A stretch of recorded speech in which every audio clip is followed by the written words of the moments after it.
very impactful training programs. There is actually room to come and make an impact here.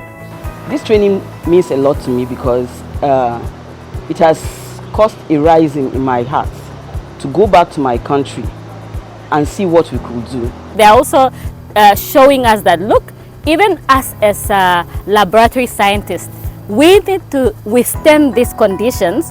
Training and empowering the teams on the field is really important to us. I'm delighted and I'm happy to be part of this and to be taught by experts. And I would like to thank all of you for creating this opportunity. Thank you very much for the opportunity. All these epidemics, outbreaks, pandemics, they highlight the need for a more resilient health workforce.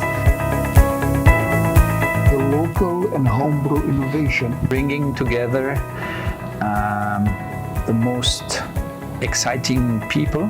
To build a more resilient health workforce and equip the next generation of leaders and innovators in Africa and for Africa.